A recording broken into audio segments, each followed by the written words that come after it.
안녕하세요. 법률이 보이는 라디오 법보라의 이면서입니다. 지난 화에서 많은 분들이 주택임대차 보호법에 대해서 많은 댓글을 남겨주셨더라고요. 하나하나 읽어보니까 임차인이 보호받을 수 있는 범위라든지 주택임대차 보호법 관련해서 자세한 설명 부탁드린다라는 요청들이 많았어요. 이렇게 관심 가져주셔서 정말 감동이었습니다. 여러분들의 관심과 댓글 너무너무 감사드려요. 그래서 오늘은 바로 그 궁금증을 해결해 드릴 차례입니다. 오늘 다룰 주제는 6월부터 본격 시행되면서 떠오르는 키워드 전월세 신고제인데요. 이제는 꼭 알아둬야 할 제도입니다. 주택임대차 보호법을 바탕으로 전월세 신고제가 적용되는 주택은 어떤 주택인지, 어떻게 신고하면 되는지 지금부터 차근차근 알려드릴게요. 저도 변호사이기는 하지만 이 법령 원문은 일일이 찾아보고 외우기가 좀 어렵습니다. 그래서 법도 자주 바뀌고 제가 여러 가지 일을 하는데 맨날 찾아보고 맨날 업데이트 되는 것들을 또 외우고 하기가 쉽지만은 않거든요. 그런데 이런 것들을 다 모아서 종합 선물 세트처럼 정리해 놓은 곳이 있습니다. 바로 찾기 쉬운 생활법령정보. 국가법령정보센터보다 훨씬 쉬운 언어로 생활 속 법률 정보를 상황별로 정리해 둔 곳이라 정말 유용합니다. 주택임대차보호법 같은 경우에는 최근 몇 년 동안 많이 바뀌어서 변호사라고 해도 정확한 정보를 말씀드리려면 수시로 찾아봐야 되고 확인해야 되고 저희도 자주 헷갈리거든요. 여러분도 궁금한 법이 있을 때 꼭 한번 들어가 보세요. 저도 믿고서 이용하는 법률정보 사이트니까 보장합니다. 그러면 같이 한번 확인해 보실까요? 모르면 돈 나가는 전월세 신고제, 지금부터 법보라가 한눈에 보여드리겠습니다. 자, 본격적으로 알아볼까요? 전월세 신고제는 말 그대로 집을 빌리거나 빌려줄 때 그 내용을 신고하도록 의무화한 제도입니다. 왜 이런 제도가 필요했을까요? 전월세 신고제는 투명한 거래를 만들고 세입자의 권리를 보호하기 위해 도입됐는데요. 이런 전월세 신고제가 적용되는 주택은 바로 주택임대차보호법이 적용되는 모든 주택이라고 할 수 있습니다. 같이 한번 살펴보실까요? 검색창에 주택임대차보호법을 입력해 볼게요. 적용 범위를 보면 주거용 건물의 전부 또는 일부에 대해 임대차하는 경우에 적용된다고 나와 있죠. 주거용 건물에 해당되는지 여부는 실제 용도에 따라서 한목적적으로 판단한다고도 나와 있습니다. 한목적적으로 판단한다. 말이 좀 어렵죠? 아래 내용을 보시면 쉽게 예를 들어 설명도 나와 있네요. 이런 면이 찾기 쉬운 생활법령 정보의 매력 포인트 하나입니다. 즉, 아파트, 빌라, 연립주택, 단독주택, 주거용 오피스텔 등은 물론 미등기 주택이나 무허가 건물까지 모두 임차인이 살고 있기만 한다면 다 주택임대차보호법의 보호를 받을 수 있다는 뜻입니다. 무허가 건물도 된다고 하면서 놀라시는 분들도 계실 텐데 맞아요. 실제로 주거하고 있으면 보호 대상이 됩니다. 그리고 또 하나의 포인트가 있는데요. 겪어본 사람만 안다라는 말이 있듯이 사례를 통해 유용한 법령 정보를 전달해 주기도 합니다.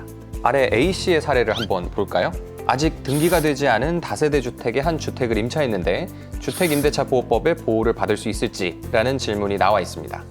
해당 건물이 국민의 주거 생활의 용도로 사용되는 주택에 해당하는 이상 비록 그 건물이 아직 등기를 마치지 않았거나 등기가 이루어질 수 없는 사정이 있다고 하더라도 다른 특별한 규정이 없는 한 주택임대차보호법의 적용 대상이 된다는 대법원 판례를 확인하실 수가 있어요. 전월세 신고제는 2021년 6월부터 시행됐지만 2025년 5월 31일까지는 계도 기간이었다는 사실 알고 계신가요?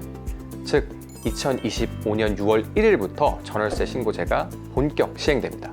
단, 모든 임대차 계약이 모두 다 신고 대상은 아닙니다. 다음 조건에 해당되는 전월세 거래만 신고 대상인데요. 이 기준은 부동산 거래 신고 등에 관한 법률 시행령 제4조의 3, 제1항에 나와 있어요. 보증금 6천만 원 초과 또는 월세 30만 원 초과하는 계약만이 신고 대상이라는 것을 볼 수 있어요. 이처럼 법령을 정확히 이해하고 지키시면 세입자도 집주인도 더 안전하게 거래를 하실 수 있겠죠? 자, 이제 이론은 충분히 배웠으니까 실제로 어떻게 신고하는지 알아볼게요. 이것도 찾기 쉬운 생활법령 정보에서 확인이 가능합니다. 먼저 신고 서류에는 주택임대차 계약 신고서와 주택임대차 계약서가 필요한데요. 주택임대차 계약 신고서는 계약 당사자인 임대인과 임차인이 공동으로 서명 또는 날인한 신고서여야 합니다. 그리고 신고의 편의를 위해 임대인 또는 임차인 중 한 명이 당사자가 모두 서명 또는 날인한 주택임대차 계약 신고서에 주택임대차 계약서 또는 입금증 또는 계약갱신 요구권을 행사하신 경우에는 이를 확인할 수 있는 서류를 첨부해서 제출하는 경우에는 공동으로 신고한 것으로 봅니다. 전월세 신고는 온라인, 오프라인 두 방법 다 가능한데요. 온라인 신고는 국토교통부 부동산 거래관리 시스템에서 전자서명으로 신고서를 제출하고 바로 확인증명서도 발급받으실 수 있습니다. 오프라인 신고는 임차한 주택의 관할 읍면동 주민센터에 방문해서 서류를 제출하면 끝입니다. 여기서 주의해야 할 점, 임대차 계약 신고는 신고 기한이 계약 체결일로부터 30일 이내입니다. 꼭 기한 안에 신고하셔야 합니다. 기억하세요. 총 정리 타임, 마지막으로 요약해 드릴게요.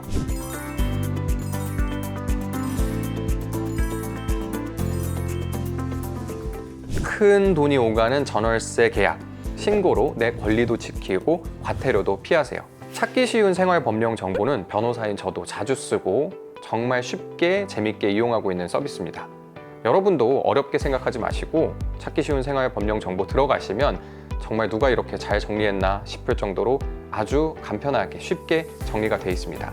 이번 시간을 통해서 이렇게 유용한 서비스에 대해서 많은 정보를 얻어가셨기를 바랍니다. 오늘 영상이 도움이 되셨다면 꼭 좋아요와 구독 부탁드리고 평소에 헷갈리는 법률 정보나 알고 싶었던 법률 정보가 있었다고 하시면 꼭 댓글로 남겨주세요.